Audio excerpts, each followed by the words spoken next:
Hi everybody, I am here with Thom today at VidCon. Yay VidCon! Yes. It's been fun. It has been. It has been genuinely fun, but it's been busy.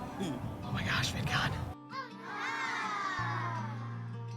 Today I wanted to talk to Thom a little bit because he did his degree in social work, and I have a lot of people ask me, what do you do with a degree in social work, and what does being a social worker actually look like? So I thought I'd ask the expert.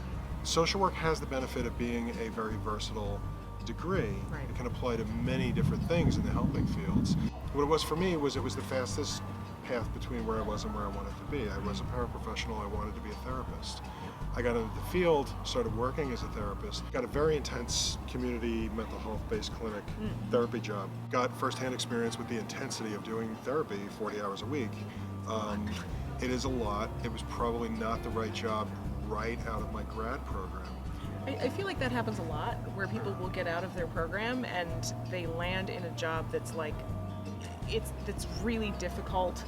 It's working with the hardest kids and families to work with, and it's sort of a trial by all of the fire. Mm-hmm. Yeah. And so, you wonder why people leave the profession so quickly. And I feel like, am I wrong in saying that a lot of the reason is because of those initial placements? It can be. Yeah. It very well can be. What you were describing there, I was seeing myself in your words. The program that I worked in treated adolescent and adult male sex offenders. Okay. So you want to talk about a difficult population Yeah. to confront, just in terms of the feelings that brings up and just having to manage that. I wasn't at that stage of my career, didn't have the sophistication to completely manage that. Right. I had a very good supervisor at the That's time, good. and that's very important. My needs in terms of coping with that were beyond her ability to help me, and so I wound up leaving the job relatively quickly. So what kinds of tips would you have for people who are thinking about going into a social work program, things that you wish you would have thought about before you kind of embarked on that journey, or wish you would have known before you embarked on that journey? When people come to me and they say they know I'm a social worker, they're thinking about going into social work, my knee-jerk reaction to them is to say no.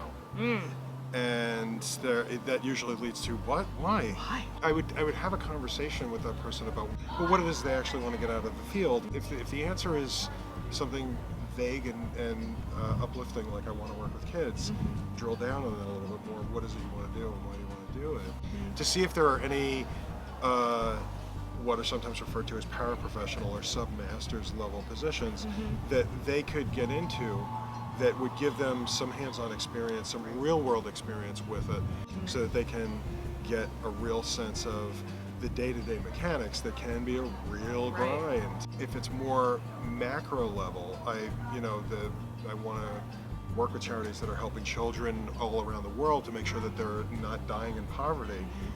Then maybe instead of a master's in social work, a master's in public health, or something else might be a better fit for you.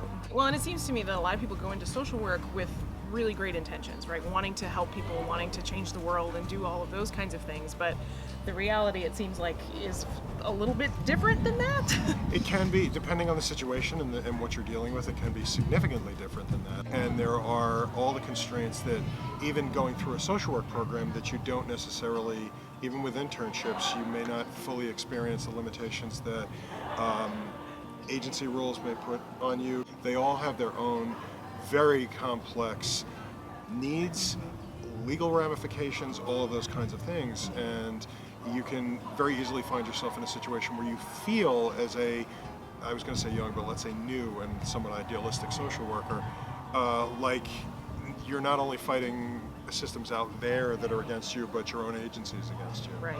One of the most important things that I heard early on that I wished had been discussed sooner, you won't be able to expect a real sense of comfort in what you're doing for about 5 years. And then 5 years after that, you'll feel a much greater facility in doing it and feel much more competent.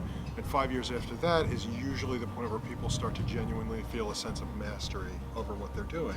That was the first and only time that was discussed, and I was almost at, I was my second to last semester in the program. Yeah. So yeah, I wish that had been addressed a little bit sooner. So what's one thing that you really loved about being a social worker? Those moments when you really do see the impact of what you're doing, and you gain an appreciation over the course of your career of that that's going to be a personal thing for you. It's not always going to be the person you're working with saying to you, oh, you really helped me. Right. It's more likely that you will just see them doing the thing they've always wanted to do and no longer acknowledging the problem, and you just get to see them kind of walk off into the sunset and be healthier. Yeah. Well, thank you for sharing your time with me today to Thank you talk a for little having bit me. about social work. If you guys have more questions about what does it mean to be a social worker, leave them down below in comments and we'll get to as many of them as we can.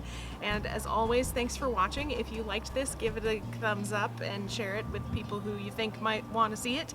And we're going to go back and enjoy some more VidCon times. Yes. But as always, thanks for watching and we'll see you next time. Bye!